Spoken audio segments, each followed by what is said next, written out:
뚱뚱하고 냄새나는 돼지 같은 년이 우리 집에 왜 있어? 시어머니의 독설이 고깃집 홀 전체에 울려 퍼졌습니다.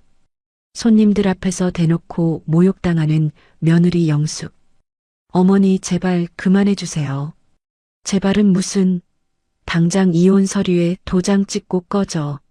그날 빈손으로 쫓겨난 영숙은 몰랐습니다. 자신을 버린 그들이 곧 무릎 꿇고 빌게 될 줄은. 오늘의 사연 시작합니다. 오늘도 함께 해주셔서 감사합니다. 구독과 좋아요를 눌러주시면 여러분에게 행운이 가득 찾아올 거예요. 오늘 하루도 행복하고 기쁜 일만 가득하시길 바랍니다. 세상 모든 사연을 정성스레 녹여내서 전하는 꼬순이네입니다. 저희 영상은 실화 바탕의 재구성 또는 창작된 시나리오를 바탕으로 제작되었으며 시각적인 몰입감을 위해 AI 생성 이미지를 활용했습니다. 따뜻한 마음으로 시청해 주시면 감사하겠습니다. 폭염 경보가 내린 한여름, 에어컨 한 대 없는 주방의 온도는 40도를 웃돌았습니다. 영숙이 뜨거운 숯불 앞에서 땀에 절어 쇠고기를 뒤집고 있었습니다. 팔뚝에는 화상 자국이 훈장처럼 겹겹이 쌓여 있었지만 물파스 하나 바를 시간도 없이 주문받은 불고기를 처리해야 했습니다. 아우 냄새. 야 이영숙, 너 지금 뭐하고 자빠졌어? 가게 안에 돼지 썩는 냄새가 진동을 하잖아. 당장 문 안 열어. 홀에서 시어머니 박금자가 큰 소리로 소리쳤습니다. 단골 손님들 앞에서 대놓고 며느리를 모욕하는 목소리였습니다. 아이고 사모님 진정하세요. 며느리가 덩치가 좀 있어서 그렇지 일은 소처럼 우직하게 잘하잖아요. 단골 손님이 어색하게 웃으며 말했습니다. 박금자가 고개를 절레절레 흔들며 말했습니다. 어휴, 사모님이 뭘 모르셔서 그래요. 뚱뚱한 게 문제가 아니라니까요. 제 몸뚱어리에서 돼지 누린내가 팍팍 풍겨서 손님들이 밥맛 떨어진다고 난리예요, 난리. 저게 사람입니까? 미련한 곰탱이가 따로 없지. 영숙이 주방에서 나와 홀바닥에 떨어진 음식물을 치우려고 쭈그려 앉았습니다. 박금자가 손님들을 향해 손가락질하며 말했습니다. 저것 좀 보세요, 저것 좀. 쭈그려 앉은 뒷모습이 영락없는 돼지 한 마리 아닙니까? 어휴, 내가 전생에 무슨 죄를 지어서 저런 걸 며느리라고. 손님들이 어색하게 웃었습니다. 영숙은 고개를 숙인 채 바닥에 김치를 주워 담았습니다. 가슴이 타들어갔지만 참을 수밖에 없었습니다. 부모님이 일찍 돌아가셔서 가정을 지키고 싶은 마음이 컸기 때문입니다. 브레이크 타임이 되자 직원들은 모두 휴게실로 들어갔습니다. 영숙은 홀로 남아 50kg짜리 김치통을 옮기며 저녁 장사를 준비했습니다. 등줄기에서 땀이 강물처럼 흘러내렸습니다. 허기가 져서 식은 밥에 물을 말아 먹으려고 숟가락을 들었습니다. 그때 박금자가 들어와 영숙의 밥그릇을 낚아채 싱크대에 쏟아버렸습니다. 이게 미쳤나? 살 빼기 전엔 밥알 한 톨도 아까우니까 먹을 생각하지 마. 박금자가 소리쳤습니다. 어머님, 저 아침부터 물 한 모금 못 마셨어요. 너무 배가 고파서. 시끄러. 네가 하도 뚱뚱하고 미련해서 가게 망신은 혼자 다 시키고 있는데 밥이 목구멍으로 넘어가니? 손님들이 너 보고 뭐라고 수군대는 줄 알아? 돼지가 서빙한다고 욕해. 영숙이 고개를 푹 숙였습니다. 뱃속에서 꼬르륵 소리가 났지만 참을 수밖에 없었습니다. 오후 3시쯤 남편 민호가 카운터에서 계산을 하다가 실수를 했습니다. 5만 원을 받아야 하는데 거스름 돈을 잘못 줬던 것입니다. 저기요, 사장님, 거스름 돈이 비는데요? 돈이 틀렸잖아요. 손님이 항의했습니다. 민호가 당황하며 주방에 있던 영숙을 큰 소리로 불렀습니다. 야, 이영숙, 당장 튀어나와봐. 영숙이 앞치마에 손을 닦으며 급하게 나왔습니다. 여보, 무슨 일이에요? 너 때문이잖아. 네가 주방에서 쿵쾅거리면서 정신없이 뛰어다니니까 내가 헷갈려서 계산을 잘못했잖아. 당장 손님한테 사과 안 해? 민호가 영숙을 밀치며 말했습니다. 영숙이 손님을 향해 고개를 숙였습니다. 죄송합니다. 정말 죄송합니다, 손님. 제가 정신없이 일하느라 남편을 헷갈리게 했나 봐요. 손님이 어이없어하며 말했습니다. 아니, 계산은 사장님이 틀리게 해놓고 왜 가만히 있는 부인한테 사과를 시키고 그래요? 참나. 아닙니다, 손님. 제 탓이에요. 정말 죄송합니다. 영숙이 다시 깊숙이 고개를 숙였습니다. 민호는 자신의 구겨진 체면을 세우려고 아내를 더욱 하대했습니다. 아유, 죄송합니다, 손님. 이 여자가 평소에도 좀 모자라고 일 처리가 엉성해서 그래요. 앞으로 더 조심하겠습니다. 민호가 손님에게 말하며 영숙을 흘겨봤습니다. 저녁 무렵 영숙이 몰래 연구해온 과일효소 숙성 소스로 고기를 재워 내놓았습니다. 손님들이 고기를 먹더니 감탄했습니다. 사장님, 오늘 고기 맛이 확 달라졌는데요? 뭔가 입에 착착 감기면서도 뒷맛이 아주 깔끔해요. 정말이네. 야, 이 집 고기가 원래 이렇게 맛있었냐? 입에서 살살 녹내 녹아. 박금자가 즉시 나서며 가슴을 폈습니다. 호호. 아이고, 손님들도 참 귀신 같으시네. 그거 제가 며칠 밤을 꼬박 세워서 만든 30년 비법 소스예요. 아무나 흉내 못 내는 우리 집만의 특급 비밀이거든요. 영숙이 입을 떼려고 했습니다. 어머님, 그건 제가 어젯밤에. 민호가 슬그머니 다가와 영숙의 발을 밟았습니다. 아픈 걸 참으며 영숙은 입을 다물었습니다. 역시 우리 사모님 손맛은 대한민국 최고라니까. 며느리는 죽었다 깨나도 못 따라오겠네요. 손님들이 박금자를 치켜 세웠습니다. 박금자가 으스대며 말했습니다. 그럼요. 제가 30년 동안 산전수전 다 겪으며 연구한 보람이 있다니까요. 저 곰탱이 같은 며느리는 그냥 제가 시키는 대로 칼질이나 할 뿐이지 맛을 알겠어요? 마감 후 영숙이 녹초가 되어 안방으로 들어섰습니다. 민호가 코를 막으며 페브리즈를 허공에 뿌려댔습니다. 아우씨, 야, 냄새나니까 저리 좀 꺼져. 너 오늘 안방 들어오지 마. 거실 가서 자. 여보, 제발. 나 오늘 너무 힘들었어. 허리가 끊어질 것 같단 말이야. 싫다니까? 내 몸에서 나는 고기 쩐내에 땀 냄새까지 섞여서 진짜 토할 것 같다고. 역겨우니까 당장 나가. 영숙이 거실 소파에 쭈그려 누웠습니다. 품에는 동생들의 대학 등록금 고지서가 들어있었습니다. 소리 없이 눈물이 흘렀지만 삼킬 수밖에 없었습니다. 다음 날 아침 박금자가 점집에서 받아온 붉은 부적을 들고 영숙의 방으로 들어왔습니다.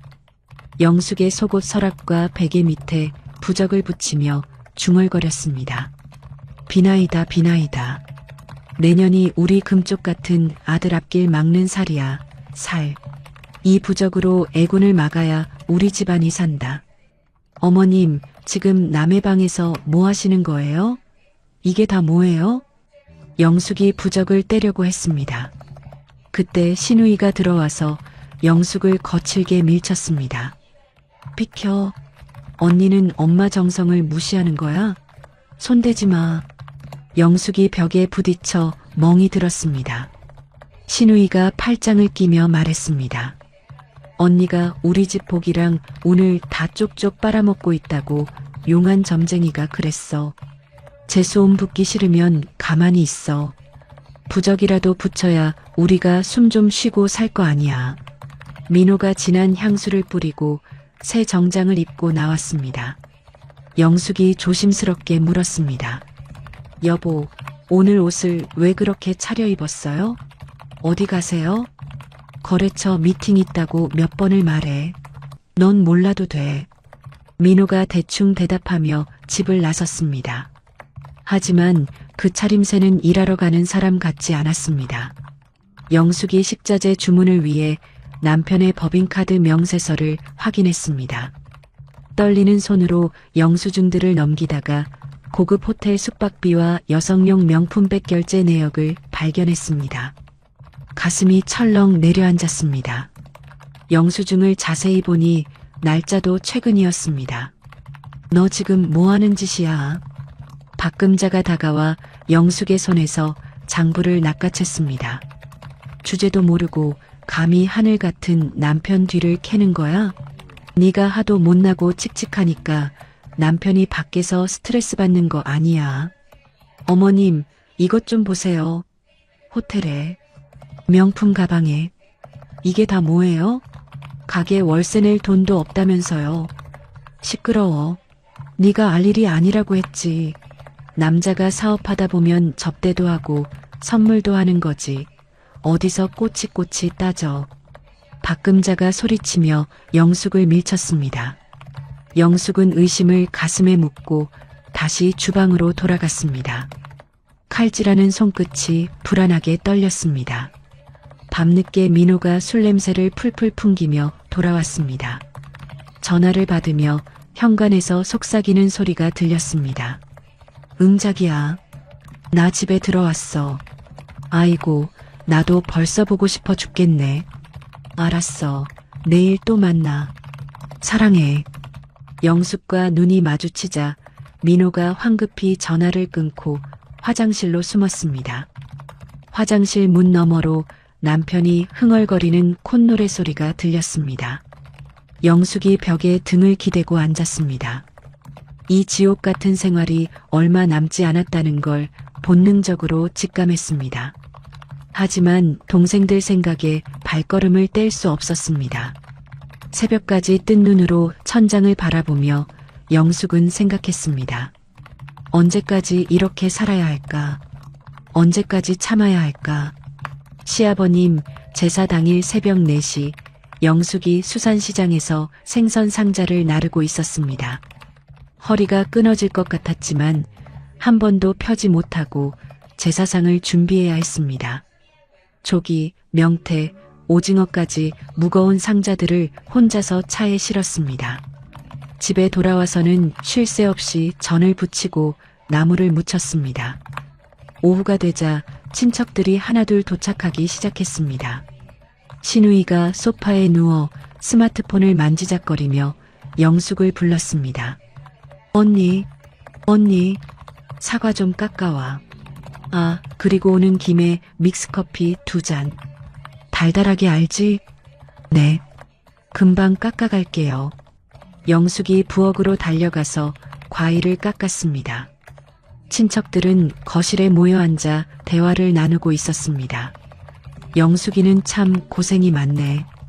혼자서 저걸 다 하고. 큰아버님이 혀를 차며 한마디 했습니다. 박금자가 고개를 저으며 콧방귀를 뀌었습니다. 고생은 무슨, 다 제가 업보 씻는 거죠. 밥벌이 시켜주는 것만으로도 감사해야지. 친정 부모도 없는 게 어디 가서 이런 대접받겠어요? 제사상 차릴 때가 제일 사람 굿이라는 거예요. 제사상이 거의 차려질 무렵 현관문이 벌컥 열렸습니다. 술 기운이 오른 민호가 젊은 여자를 대동하고 들어왔습니다. 다들 안녕하세요. 저 왔습니다. 민호가 큰 소리로 인사했습니다. 그의 옆에는 화려한 화장을 한 30대 후반의 여자가 서 있었습니다. 아, 다들 처음 보시죠? 소개할게요. 우리 가게 프랜차이즈 컨설턴트 김미정 씨입니다. 아주 유능한 분이에요. 미정이 상큼하게 웃으며 인사했습니다. 안녕하세요. 김미정입니다. 처음 뵙겠습니다. 친척들이 어리둥절해했습니다.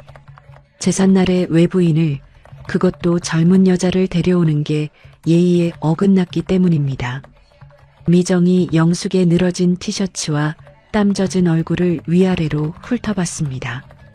그리고는 입꼬리를 살짝 올리며 비웃는 듯한 표정을 지었습니다. 박금자에게 고급 한우 세트를 선물로 내밀며 말했습니다. 어머님께 드리는 작은 정성입니다. 툭불 한우예요.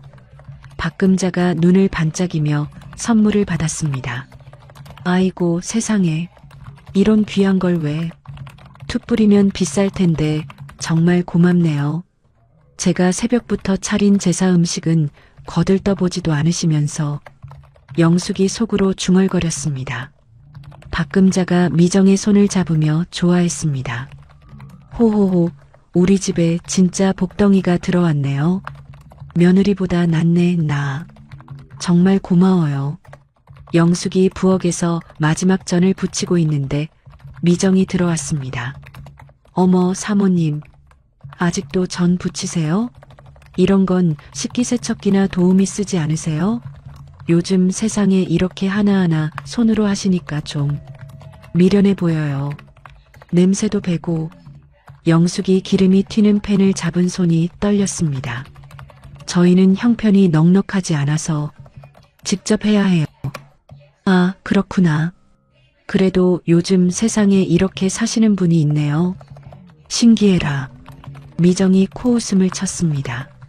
절을 올리는 순서가 되었습니다. 민호가 미정을 자신 옆에 세우려고 했습니다. 하지만 친척들의 시선이 따가워지자 슬그머니 물러섰습니다. 아, 미정 씨는 여기서 잠깐 기다려요. 금방 끝나니까. 영숙이 제사상에서 술을 따르려고 안방 쪽으로 향했습니다. 다용도실을 지나가는데 문틈으로 이상한 소리가 들렸습니다. 쪽? 응. 살짝 들여다보니 민호가 미정의 허리를 감싸 안고 있었습니다. 그리고는 입을 맞추고 있었습니다. 잠깐만, 자기야. 밖에 사람들이 있어. 미정이 교태 섞인 목소리로 속삭였습니다. 괜찮아. 아무도 안 와. 제삿날이라 더 짜릿하고 신나는데? 민호가 희죽거리며 대답했습니다. 영숙이 충격으로 들고 있던 술상을 떨어뜨렸습니다. 와장창. 요란한 소리가 나면서 술병이 깨졌습니다. 온 가족의 시선이 다용도실로 쏠렸습니다. 당황한 민호와 미정이 옷매무새를 다듬으며 급하게 튀어나왔습니다. 영숙이 민호의 멱살을 잡고 소리쳤습니다. 당신 미쳤어. 제삿날 조상님 앞에서 무슨 짓이야. 어떻게 이럴 수가 있어. 박금자가 달려와서 영숙의 뺨을 때렸습니다. 짝! 이게 어디서 귀한 손님 앞에서 행패야. 네가 칠칠 맞게 상을 엎어놓고 누구한테 뒤집어 씌워. 어머님, 둘이 불륜이에요. 제가 다 봤어요. 다용도실에서 둘이 껴안고 있었다고요. 영숙이 절규했습니다. 신우이가 영숙을 가리키며 소리쳤습니다. 언니 완전히 미쳤네. 돈 많고 예쁜 여자 오니까 질투나서 헛것 본 거 아니야? 정신 차려. 친척들도 웅성거렸습니다. 영숙이가 스트레스를 너무 받았나? 제정신이 아니네. 요즘 며느리들이 참 버릇없어. 시어른 앞에서 소리를 지르고 민호가 적반하장으로 소리쳤습니다. 그래, 맞다. 이왕 이렇게 된 거 다 말하자. 너같이 냄새나고 뚱뚱한 여자랑 사는 게 지옥이고 고역이었어. 나도 이제 숨 좀 쉬고 살자. 친척들이 숨을 죽였습니다. 민호가 본색을 드러낸 순간이었습니다. 미정이 민호 뒤에 숨어서 연기했습니다. 어머, 사모님이 오해하실 만해요. 사장님이 집에서 너무 힘들어 하셔서 제가 위로해 드린 것뿐인데. 흑흑. 위로를 그런 식으로 해? 이 뻔뻔한 년. 영숙이 미정에게 달려들려고 했습니다. 민호가 영숙을 거칠게 밀쳐 넘어뜨렸습니다. 아! 영숙의 이마가 탁자 모서리에 부딪혔습니다. 피가 터져나왔습니다. 박금자가 쓰러진 며느리는 안중에도 없이 소리쳤습니다. 아이고 망했다. 재수없게 제삿날에 피를 봐. 야, 소금 가져와. 소금 뿌려. 영숙이 피 묻은 얼굴로 바닥에 주저앉았습니다. 자신을 벌레 보듯 하는 시댁 식구들의 눈빛을 하나하나 새겨 넣었습니다. 민호가 미정을 데리고 나가면서 속삭였습니다. 미안해. 많이 놀랐지? 이따 나가서 얘기하자. 박금자가 며느리가 흘린 피를 걸레로 닦으며 투덜거렸습니다. 조상님께 죄송해서 이걸 어째. 부정 타겟이리. 영숙이 찢어진 이마를 손으로 누르며 일어섰습니다. 그 순간 10년간 참아온 인내심의 끈이 완전히 끊어졌습니다. 거실에서는 민호와 박금자가 소곤거리는 소리가 들렸습니다. 엄마, 쟤한테 위자료 한 푼 안 주고 내쫓을 방법 없을까? 미정 씨한테 물어봐. 미정 씨 말로는 아주 독한 변호사 안다던데. 싹 다 뺏어서 내쫓아야지. 영숙이 방으로 들어가서 짐을 챙기기 시작했습니다. 10년간 모은 추억들이 별것 아니라는 걸 그때 깨달았습니다. 혼자서 살아온 시간이 더 행복했다는 걸 뒤늦게 알았습니다. 일주일 후 박금자가 이혼 서류를 영숙 앞에 던졌습니다. 자, 여기다 도장 찍어. 당장 안 찍어? 안 그러면 내가 내 동생들 회사 쫓아가서 확 뒤집어 엎을 줄 알아. 내 누나가 시댁 돈 훔치다 쫓겨났다고 대자보라도 붙여줘. 영숙이 서류를 보며 떨었습니다. 어머님, 제발 이러지 마세요. 제가 나가면 당장 갈 곳도 없어요. 제발은 무슨 얼어 죽을 제발. 우리 집 망신은 혼자 다 시키고 아직도 이 집에 붙어 있을 생각이야? 뻔뻔한 것. 민호가 영숙이 10년 동안 모은 적금 통장을 뺏으며 말했습니다. 야, 이거 내놔. 그동안 우리 집에서 밥축 내고 전기 쓴 값이야. 비밀번호 대 빨리. 안 돼요. 그 돈은 제 동생들 등록금이에요.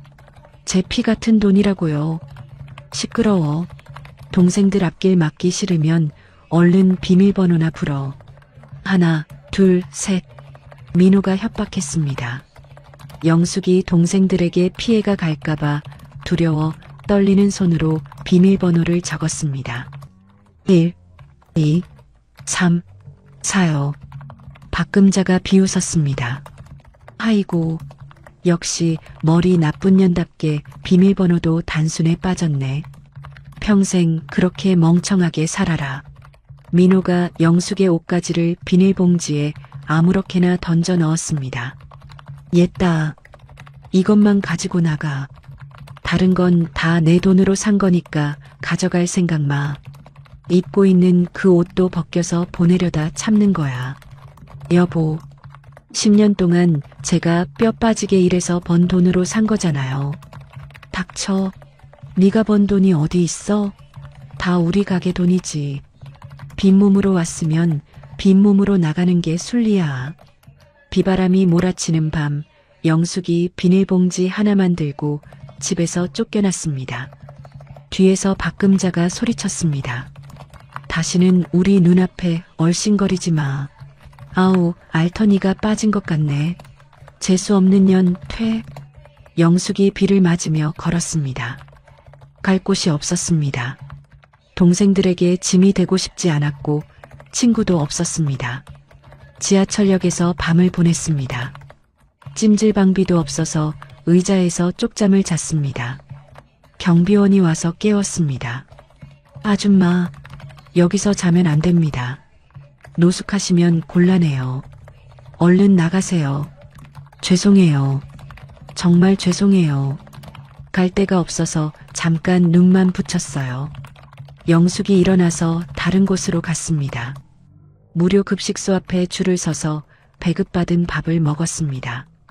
처음에는 창피했지만 배가 고파서 어쩔 수 없었습니다. 6개월 동안 영숙은 하루 20시간씩 일했습니다. 공사장 식당에서 설거지를 하고 목욕탕 청소를 했습니다.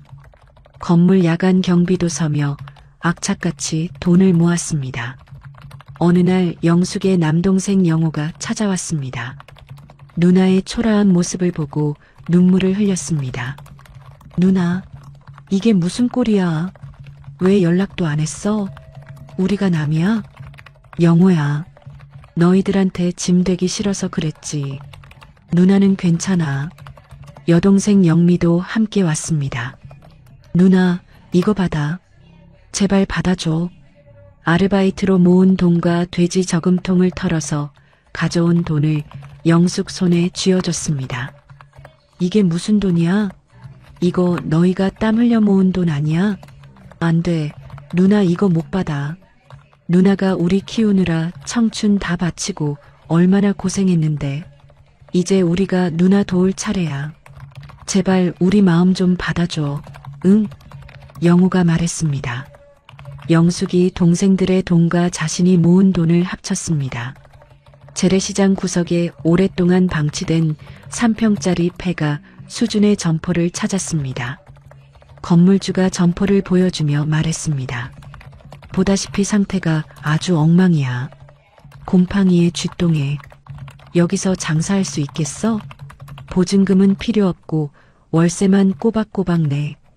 대신 수리비는 땡전 한 푼 못 줘. 네가 알아서 해. 괜찮습니다, 사장님. 제가 쓸고 닦고 직접 다 고치겠습니다. 열쇠만 주세요. 영숙이 반신반의하는 건물주에게서 열쇠를 받았습니다. 곰팡이 핀 벽지를 손으로 뜯어냈습니다. 고물상에서 주워온 식기를 락스로 닦았습니다. 조금씩 가게를 엄마 손 밥상으로 만들어갔습니다. 개업 전날 영숙이 시장 상인들에게 직접 만든 떡을 돌렸습니다. 하지만 반응이 시큰둥했습니다. 아이고 새댁, 저 자리는 귀신 나오는 흉가야. 들어오는 족족 망해서 야반도주했다니까? 그러게 말이야. 음식점 하는 사람들 다 쫄딱 망했어. 쯧쯧, 젊은 사람이 돈만 날리게 생겼네.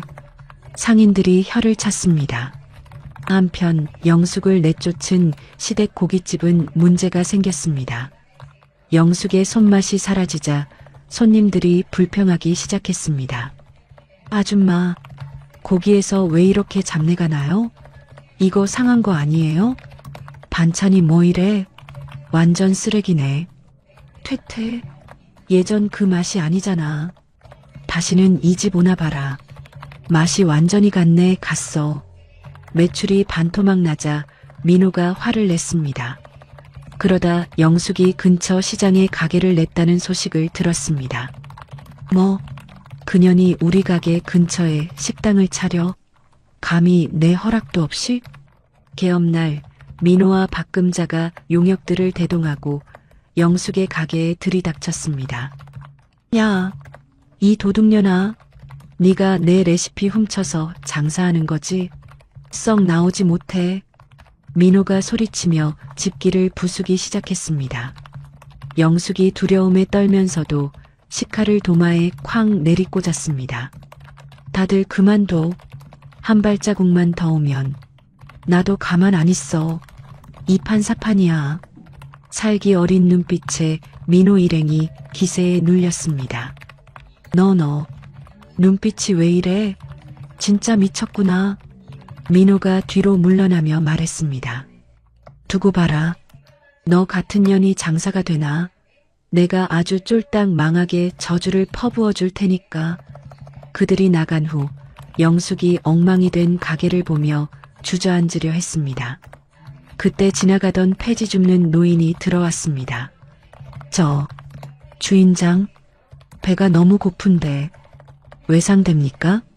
영숙이 눈물을 닦고 정성을 다해 따뜻한 국밥 한 그릇을 내어줬습니다. 어르신, 어서 오세요. 돈 걱정 마시고 따뜻할 때 드세요. 많이 드세요. 노인이 국물까지 싹 비우고 나갔습니다. 잘 먹었습니다. 정말 잘 먹고 갑니다. 노인의 뒷모습을 보며 영숙이 다짐했습니다. 돈보다 사람을 살리는 밥을 짓겠다고. 깨진 그릇을 치우고 다시 육수를 끓였습니다. 가게 밖으로 구수한 냄새가 퍼져나갔습니다. 하나둘 호기심에 들어온 손님들이 국밥을 먹고 엄지를 치켜 세웠습니다. 와, 이 집 국물이 진짜네. 속이 확 풀려. 그러게. 냄새 맡고 들어왔는데 보물을 찾았네 그려. 그날 밤 영숙이 셔터를 내리며 밤하늘을 올려다봤습니다. 두고 봐. 나 이영숙 절대 안 죽어. 반드시 당신들보다 더 보란듯이 성공하겠어. 내 눈에 피눈물 흘리게 한 거 뼈저리게 후회하게 해줄 거야.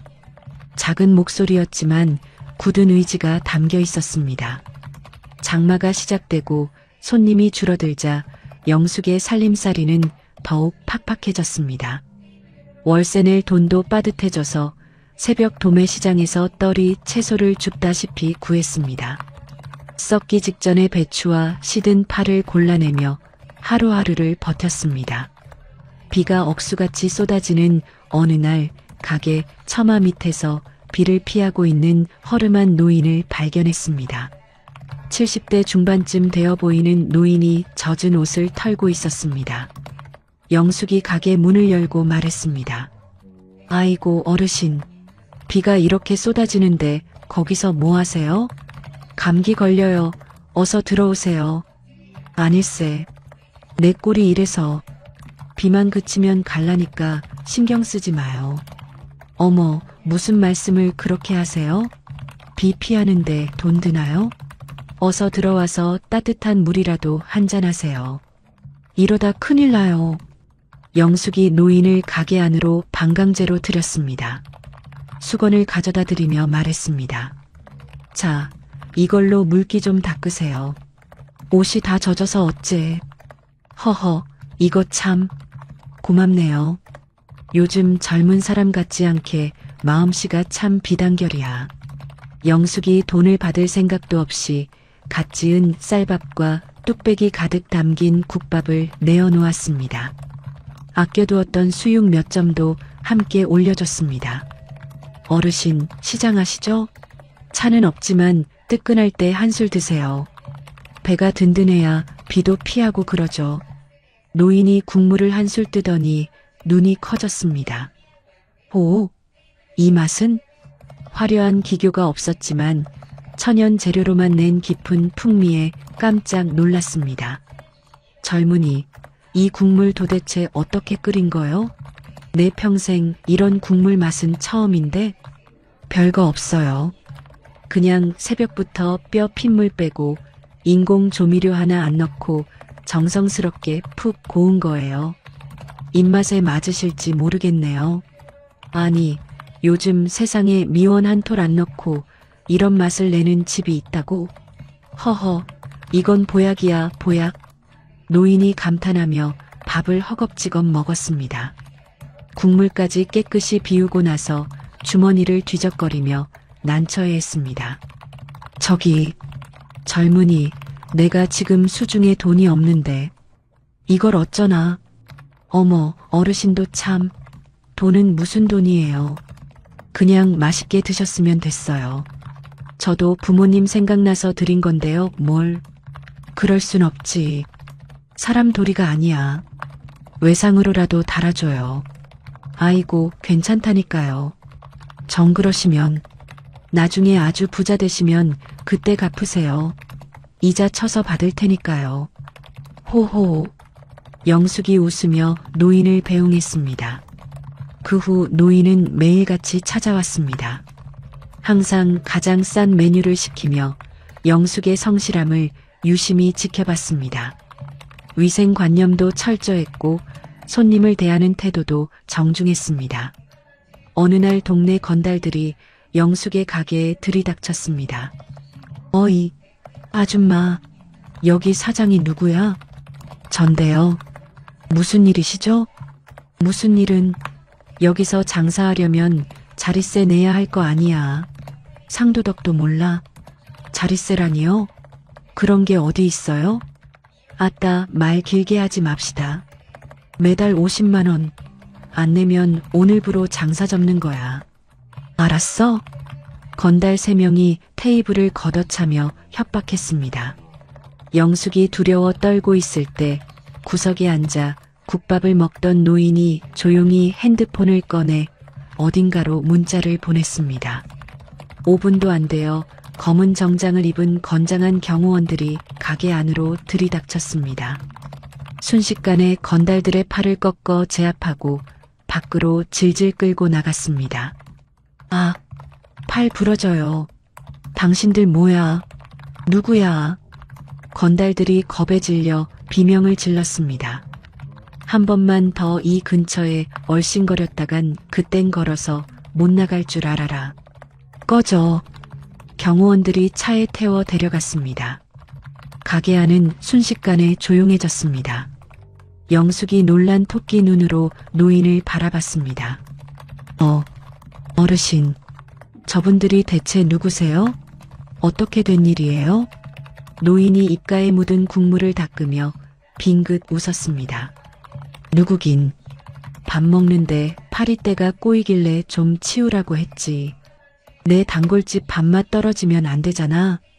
정체를 밝히지는 않았습니다. 며칠 후 노인이 영숙에게 진지하게 조언했습니다. 젊은이, 내 말 잘 들어봐. 메뉴가 너무 많아. 김치찌개, 된장찌개, 제육볶음. 이러면 맛이 흩어져. 다 없애고 국밥이랑 수육 딱 2개만 남겨봐. 네. 그러다가 손님 더 떨어지면 어떡해요? 지금도 없는데. 아니야.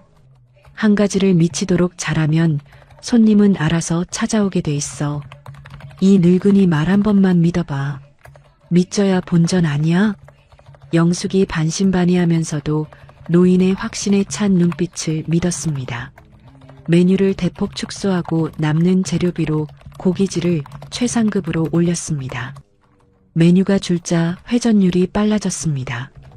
맛의 깊이도 더해지면서 시장 상인들 사이에 입소문이 폭발적으로 퍼졌습니다. 야, 김씨. 저기 엄마 손 밥상 가서 국밥 한 그릇 먹어봐. 국물이 아주 끝내줘. 정말 그 집 망해간다더니? 아니야. 메뉴 싹 바꾸고 고기가 얼마나 실한지 몰라. 줄 서기 전에 얼른 가자. 점심시간마다 가게 앞에 긴 줄이 늘어섰습니다. 영숙이 눈코 뜰 새 없이 국밥을 퍼담으며 행복한 비명을 질렀습니다. 어르신 덕분이에요. 세상에 줄 서는 손님이라니. 정말 감사합니다. 허허, 아니야.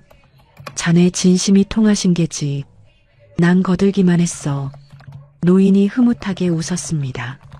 실제로 노인은 영숙 모르게 자신의 회사 식품연구소 팀을 손님으로 가장에 보냈습니다. 영숙의 국밥 성분을 분석하게 했습니다. 연구 결과 인공조미료 제로, 천연 소화 효소 풍부라는 데이터가 나왔습니다. 노인이 확신을 가지고 방송국 국장 후배에게 전화를 걸었습니다. 어이, 김 국장. 나야 장태산이. 자네 요즘 시청률 때문에 골치라며?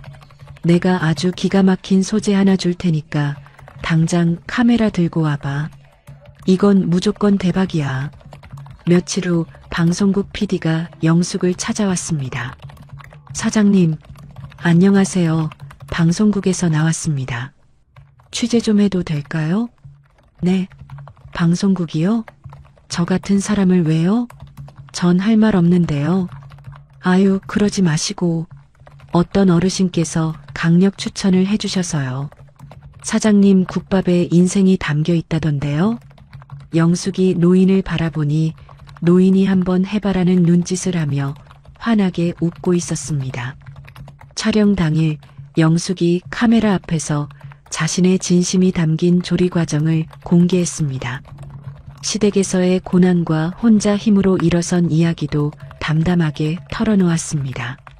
저는 배운 것도 없고 가진 것도 없지만 제 가족이 먹는다는 생각으로 끓였어요. 손님들이 이 국밥 드시고 힘내셨으면 좋겠습니다.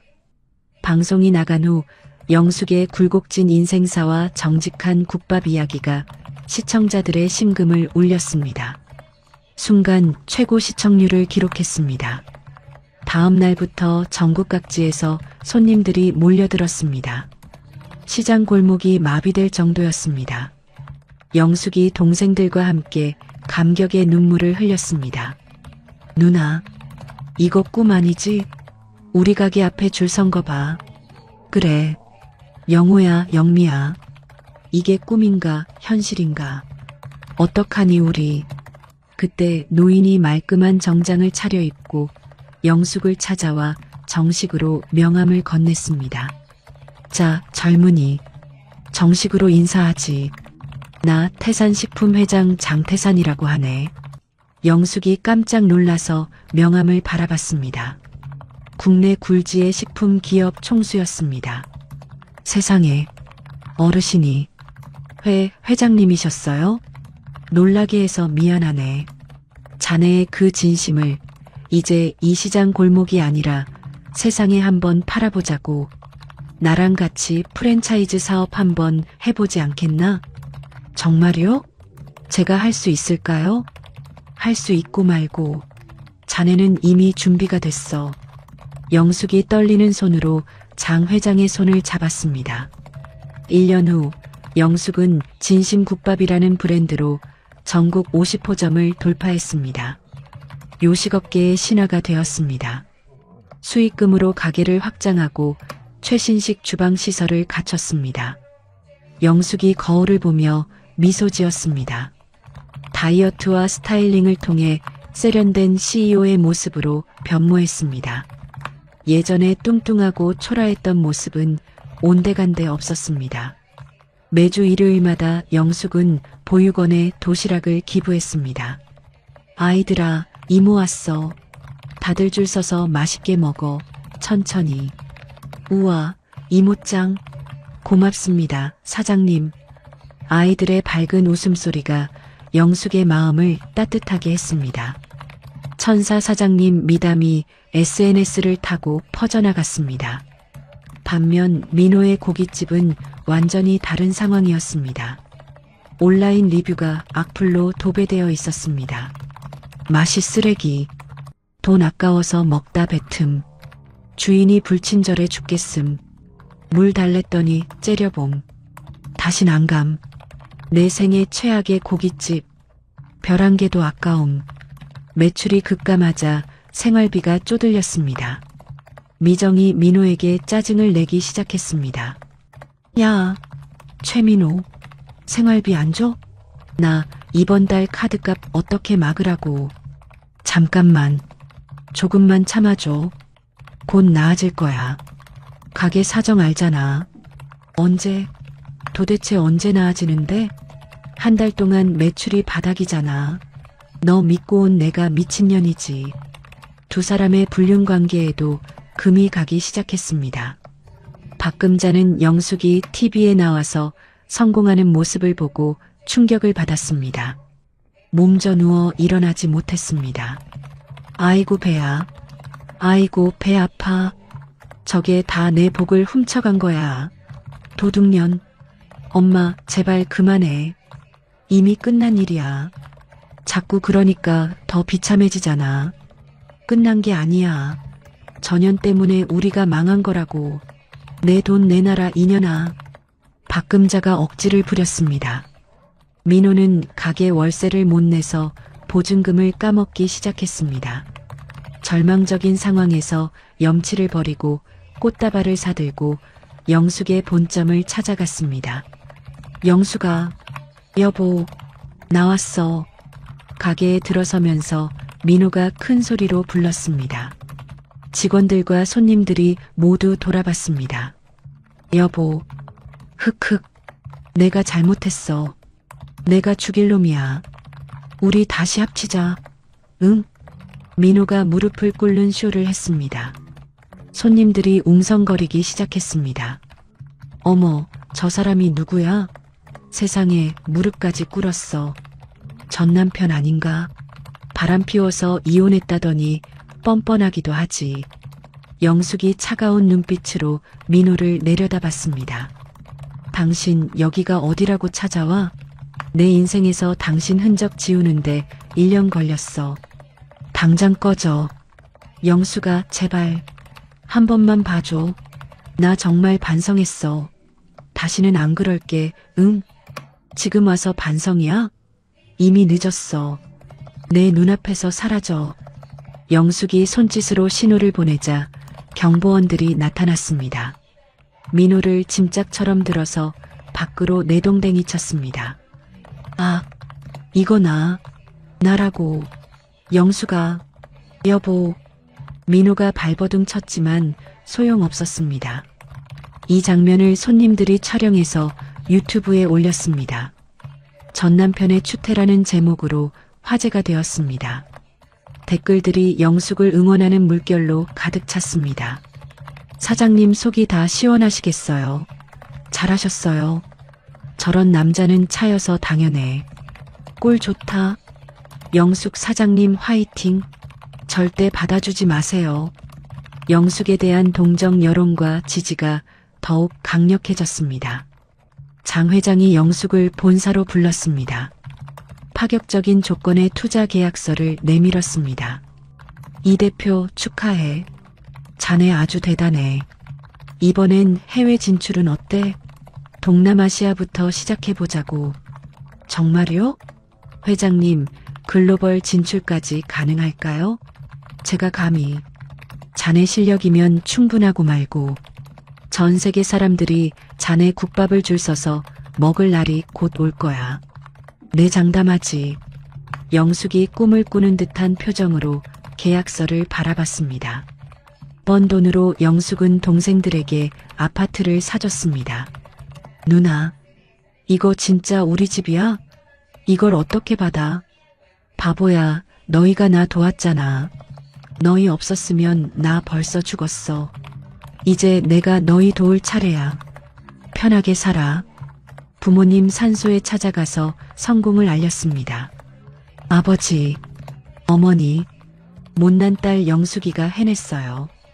이제 하늘에서 편히 쉬세요. 흑흑, 무덤 앞에서 오열했습니다.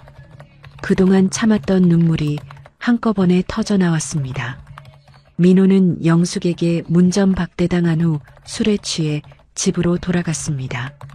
미정에게 화풀이했습니다. 야, 김미정, 다 너 때문이야. 네가 꼬셔서 이혼해서 이 꼴 났어. 네가 내 인생 망쳤다고. 뺨을 때리자 미정이 뺨을 감싸쥐었습니다. 짝! 아, 너 미쳤어? 왜 나한테 화내? 네가 좋다고 매달릴 땐 언제고. 닥쳐. 다 너 때문이야. 내 돈 다 내놔. 미정이 민호를 노려봤습니다. 더 이상 이 남자에게서 뜯어낼 게 없다는 걸 깨달았습니다. 영숙의 프랜차이즈 가맹 설명회에는 수백 명의 예비 창업자가 몰렸습니다. 영숙이 단상에 올라서서 자신의 성공 노하우를 발표했습니다. 여러분, 요령은 없습니다. 진심으로 만든 음식은 절대 거짓말하지 않습니다. 손님들이 귀신같이 다 알아보세요. 진심을 파세요. 박수갈채가 쏟아졌습니다. 화려한 조명 아래 선 영숙의 모습과 술에 찌들어 방구석에 처박힌 민호의 모습이 너무나 대비됐습니다. 영숙이 직원들과 축배를 들었습니다. 자, 건배. 이게 끝이 아닙니다. 이제 시작일 뿐이에요. 더 높이 올라갑시다. 위하여, 위하여. 사장님 최고. 그 시각 민호와 박금자는 뒷골목 변호사 사무실을 찾았습니다. 악질 변호사가 음흉한 미소를 지으며 말했습니다. 흐흐, 방법이 없는 건 아닙니다. 영숙을 한 방에 보낼 확실한 방법이 있어요. 정말이요? 변호사님만 믿습니다. 제발 그년 좀 죽여주세요. 박금자의 눈이 독사처럼 반짝였습니다. 변호사가 미정에게 눈짓을 보냈습니다. 이분이 핵심 증인이 될 거예요. 아주 중요한 역할을 해주셔야 합니다. 테이블 위에 조작된 증거 리스트가 펼쳐졌습니다. 민호와 박금자가 영숙을 상대로 레시피 도용 및 영업비밀 침해 소송을 제기했습니다. 10억 원의 손해배상을 청구한다는 내용이었습니다. 미정이 섭외한 사이버 레카 유튜버가 자극적인 제목의 영상을 올렸습니다. 이영숙 사장은 시댁의 30년 비법을 훔친 도둑년. 영상에는 박금자가 조작된 옛날 사진을 들고 울부짖는 모습이 담겼습니다. 아이고 국민 여러분, 제 며느리가 제 비밀 노트를 훔쳐갔어요. 제가 30년 동안 피땀 흘려 연구한 소중한 레시피를 그년이 싹 다 훔쳐가서 부자가 됐다고요. 억울해서 못 살겠어요. 가짜 뉴스가 순식간에 퍼져나갔습니다. 영숙의 가맹점들의 항해 전화가 빗발쳤습니다. 야, 너네 사장 도둑년이라며? 나 이제 도둑국밥 안 먹어. 환불해줘. 사기꾼한테 속았네. 내가 이딴 걸 돈 주고 사 먹었다니. 매출이 급락하자 일부 점주들이 본사로 몰려왔습니다. 영숙의 멱살을 잡고 소리쳤습니다. 이 사기꾼아, 우리 피해는 누가 보상해? 내 돈 내놔. 사장님들, 잠깐만요. 진정하세요. 제가 다 설명드릴게요. 오해입니다. 설명은 무슨, 증거가 다 나왔는데 당장 손해배상해. 내 인생 망칠 거야. 영숙이 해명하려고 동분서주했지만 소용없었습니다. 여론은 이미 마녀사냥으로 돌아서 있었습니다. 극심한 스트레스로 영숙이 위경련을 일으켰습니다. 밤마다 잠을 이루지 못했습니다. 설상가상으로 민호는 영숙의 가게 앞에서 1인 시위를 벌였습니다. 전처가 내 연남과 짜고 나를 버렸다. 라는 피켓을 들고 찌라시까지 뿌렸습니다. 여러분, 저 여자가 늙은 남자랑 바람나서 저를 버렸습니다. 아주 악질이에요. 지나가는 사람들이 수군거렸습니다. 어머, 저 사람 말이 맞나 봐. 억울하니까 저러겠지? 뭔가 이상한데? 저 남자 관상이 좀. 영숙이 방송 인터뷰에 나갔습니다. 해명하려고 했지만 극심한 어지럼증을 느꼈습니다. 시청자 여러분, 저는 결코... 사장님? 사장님 괜찮으세요? 얼굴이 너무 창백해요. PD가 걱정스럽게 물었습니다. 영숙이 생방송 중에 그대로 쓰러졌습니다. 쿵! 응급실로 실려갔습니다. 병원 침대에 누워있는 영숙은 모든 것이 끝났다는 절망감에 휩싸였습니다. 링거줄을 쳐다보며 무기력해졌습니다. 내가 뭘 잘못했지. 난 그냥 열심히 산 것뿐인데 왜 세상은 나한테만 이럴까?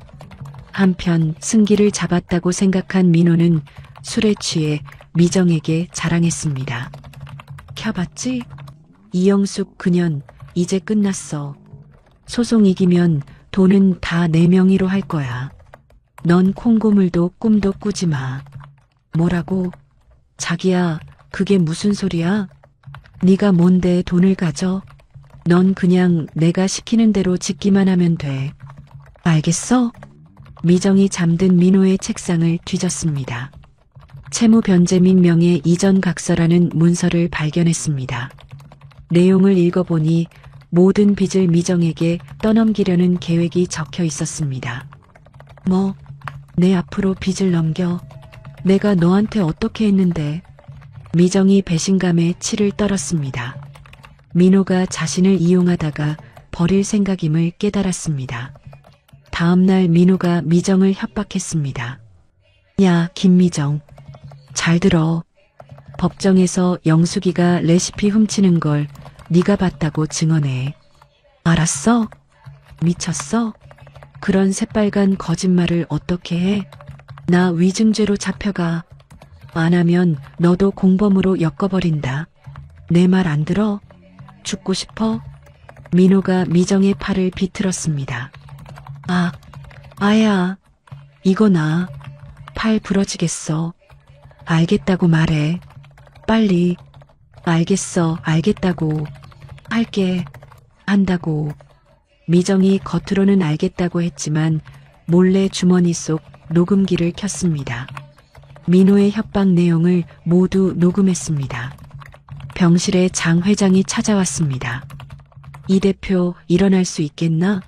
자네의 결백을 밝힐 아주 확실한 과학적 증거를 찾았네. 정말요? 회장님, 그게 뭔데요? 내 변호인단이 자네 시골 옛날 집 창고를 샅샅이 뒤졌어. 거기서 아주 놀라운 걸 발견했지. 영숙이 시집살이하며 매일 기록한 요리 연구 노트와 가계부가 발견된 것이었습니다. 10년치 노트에는 시어머니의 조미료 범법 레시피를 개선하려고 수천 번 실험한 기록이 있었습니다. 이것 봐. 날짜며 재료며. 이게 바로 자네가 피땀 흘려 직접 개발한 증거야. 시어머니 레시피랑은 차원이 달라. 민호의 학대 정황이 적힌 일기장까지 나왔습니다. 도덕적 우위를 점할 완벽한 증거였습니다. 재판을 앞두고 미정이 영숙 측 변호사에게 몰래 연락했습니다. 변호사님, 저예요. 민호 그 인간 죽여버리고 싶어요. 저랑 거래할래요? 거래라니요? 무슨 말씀이신지? 제가 민호 목줄을 쥘 결정적인 증거를 가지고 있어요. 이거면 그 인간 끝장낼 수 있다고요. 미정이 녹음 파일을 들려줬습니다.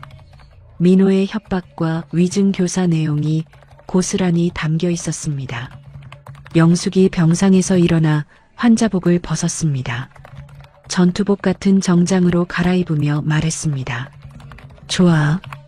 이제 진짜 끝장을 내자. 다시는 나를 건드리지 못하게 해주겠어. 법정에서의 마지막 싸움을 준비하는 영숙의 눈에 강인한 의지가 타올랐습니다. 재판 당일 법원 앞은 취재진과 유튜버들로 북새통을 이뤘습니다. 민호가 피해자 코스프레를 하며 휠체어를 타고 등장했습니다. 아이고, 다리가 아파서. 기자 양반들, 제가 지금 몸이 이래서 인터뷰는 힘듭니다. 저 악독한 전처 때문에 화병이 나서 걷지도 못해요. 아이고, 실제로는 멀쩡했지만 동정표를 얻으려는 연기였습니다. 영숙이 당당한 걸음으로 법정에 들어섰습니다.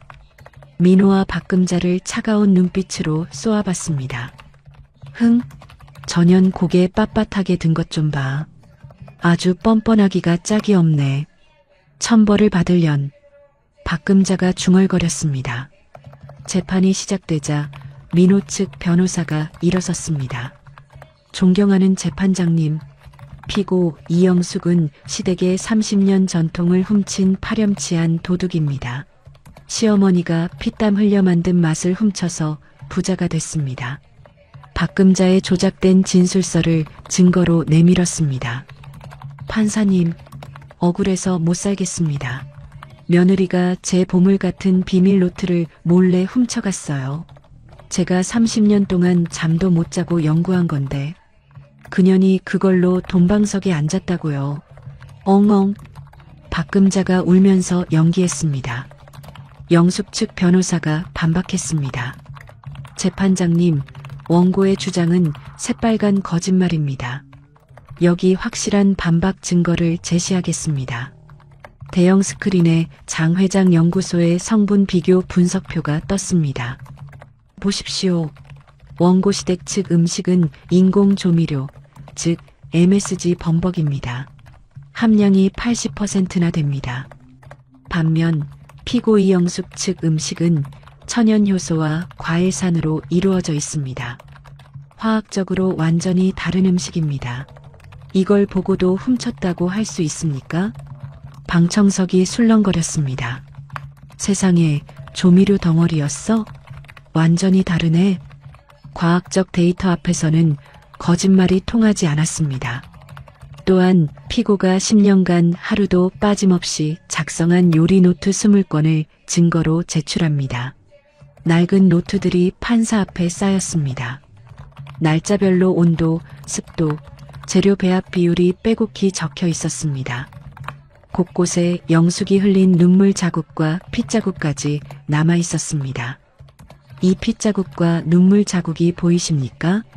이것은 훔친 게 아니라 피고가 10년 동안 피눈물 흘리며 독자적으로 연구한 명백한 증거입니다. 결정적 순간이 왔습니다. 증인석에 앉은 미정이 폭탄 발언을 했습니다.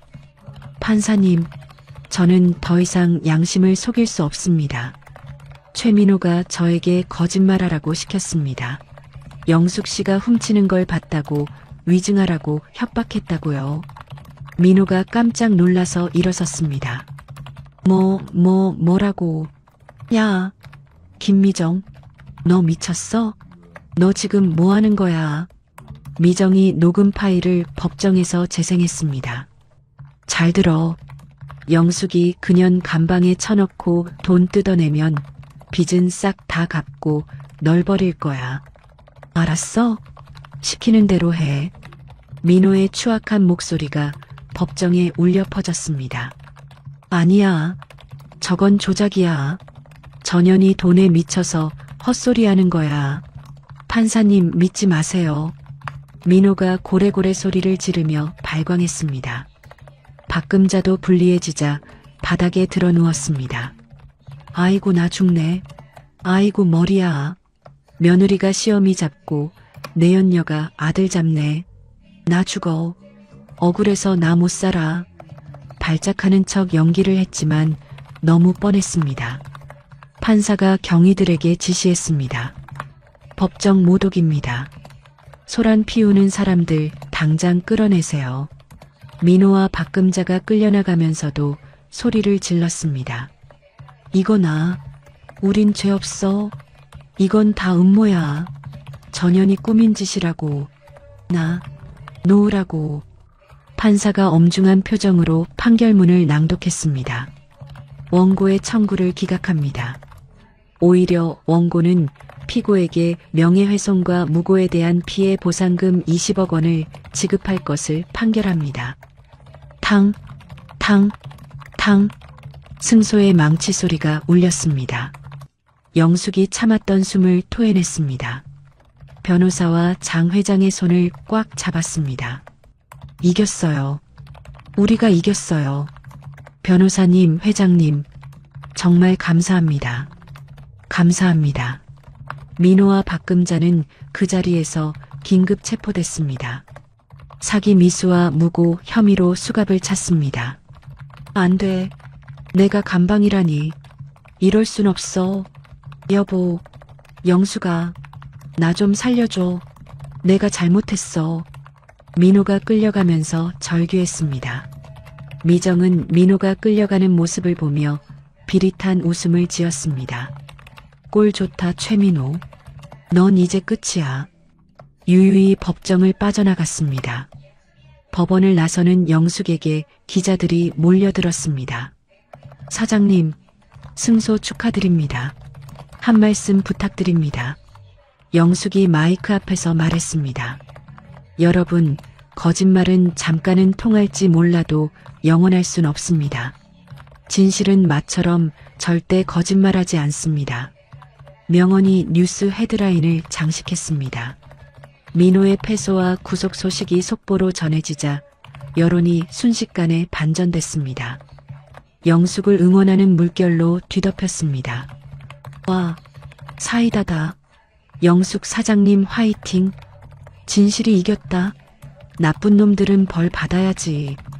정의가 승리했어. 오늘 국밥 먹으러 가자. 영숙의 가게에 다시 손님들이 구름처럼 몰려들었습니다. 돈줄 행렬이 이어져 매출이 전보다 3배 이상 폭등했습니다. 영숙이 병원을 퇴원해서 본점 주방으로 돌아왔습니다. 하얀 조리복을 입으며 비로소 진정한 요리사로서의 자부심을 느꼈습니다. 그래, 이제 정말 시작이야. 아무도 나를 무시할 수 없어. 국물을 끓이는 영숙의 얼굴에 환한 미소가 떠올랐습니다. 더 이상 누구를 두려워할 필요가 없었습니다. 진실이 거짓을 이긴 순간이었습니다. 1년 후 영숙이 대한민국 요식업 대상을 수상하며 시상식 무대 가장 높은 곳에 섰습니다. 화려한 드레스 대신 단정한 정장을 입은 영숙에게서는 은은한 허브향과 따뜻한 사람 냄새가 났습니다. 자, 영광의 대상 수상자 이영숙 대표님, 정말 축하드립니다. 수상 소감 한 말씀 부탁드립니다. 사회자가 마이크를 건넸습니다.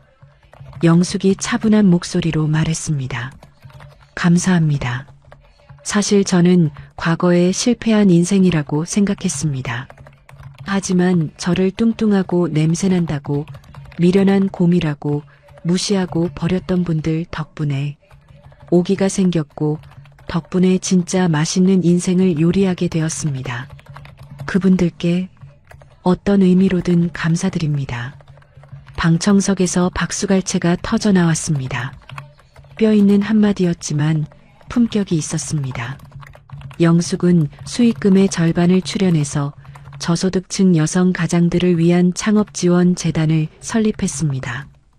이사장에 직접 취임했습니다. 여러분, 저도 빈털터리로 쫓겨나 갈 곳이 없던 시절이 있었습니다. 그 막막함과 추위를 누구보다 잘 압니다. 힘든 시절을 겪은 분들이 다시 일어서서 따뜻한 밥 한 끼 지어 먹을 수 있도록 제가 힘껏 돕겠습니다. 재단 개소식에서 영숙이 다짐했습니다. 반면 감옥에서 출소한 민호는 완전히 다른 처지였습니다. 전과자 낙인과 빚 독촉에 시달리며 노숙자 쉼터를 전전했습니다. 씻지 못해서 악취가 진동하는 민호가 무료 급식소 앞에 줄을 섰습니다. 그런데 그 급식소가 영숙이 후원하는 곳이었습니다. 자, 다음 분, 식판 주세요. 급식소 직원이 불렀습니다. 민호가 다가가서 그릇을 내밀었습니다. 벽에 걸린 후원자 명단에 이영숙이라는 이름이 크게 적혀 있었습니다. 민호가 그 이름을 보고 주먹을 떨었습니다. 이영숙? 전현이 여기까지. 젠장, 내가 저 여자가 주는 밥을 얻어먹어야 해? 내 팔자야. 하지만 배가 고파서 밥을 받을 수밖에 없었습니다. 아저씨, 안 받아요? 뒤에 사람 기다리잖아요. 아, 알았어. 주면 될 거 아냐. 박금자는 지하철역에서 신문지를 덮고 잠들어 있었습니다. 지나가는 사람들에게 헛소리를 해댔습니다. 여보쇼? 저기 전광판에 나오는 여자 보여? 저게 내 며느리야. 그 유명한 이영숙이 내 며느리라고. 내가 다 키워낸 거야. 아이고 며느라. 시험이 여기 있다. 에이구 냄새야. 미친 할머니네. 빨리 가자. 노망이 나도 단단히 났네. 쯧쯧. 행인들이 박금자에게서 나는 지독한 냄새에 코를 막고 피했습니다. 그녀를 미치광이 취급했습니다. 영숙의 동생들은 각자 성공해서 누나의 생일 파티를 열어줬습니다. 누나, 생일 축하해. 촛불 불어. 영호와 영미가 케이크를 가져왔습니다. 고마워 얘들아. 너희가 반듯하게 잘 커져서 누나가 여기까지 올 수 있었어. 정말 고맙다. 무슨 소리야. 누나가 우리 엄마고 아빠였잖아. 사랑해 누나. 영숙이 가족들의 사랑 속에서 환하게 웃었습니다. 장 회장과 함께 영숙이 자신의 1호점 가게를 찾았습니다. 초심을 잃지 않기 위해서였습니다. 역시 여기서 끓인 국물이 제일 맛있어. 본점 맛은 못 따라간다니까. 장 회장이 국물을 한술 떠먹으며 감탄했습니다. 가게 안은 구수하고 따뜻한 국밥 냄새로 가득했습니다. 손님들이 행복한 표정으로 밥을 먹고 있었습니다. 영숙이 가게 벽에 걸린 10년 전 사진을 봤습니다. 뚱뚱하고 우울했던 자신의 모습이었습니다. 지금의 건강하고 당당한 모습과 비교해보니 감회가 새로웠습니다. 가게 밖 창문 너머로 초라한 행색의 민호와 박금자가 기웃거렸습니다. 염치 없이 안을 들여다보고 있었습니다. 경호원들이 다가가서 제지했습니다. 당신들 뭐야? 여기서 뭐 하세요? 냄새나니까 저리 가요. 이거나. 저기 안에 있는 여자가 내 전처야. 영수가. 여보. 나야 민호. 엄마도 왔어. 아이고 며느라. 나 좀 보자. 배고파 죽겠다. 민호가 소리쳤지만 경호원들에게 쫓겨났습니다. 과거 영숙을 쫓아내던 때의 위세는 온데간데 없었습니다. 비굴함과 악취만 남았습니다. 영숙은 그들을 보고도 동요하지 않았습니다.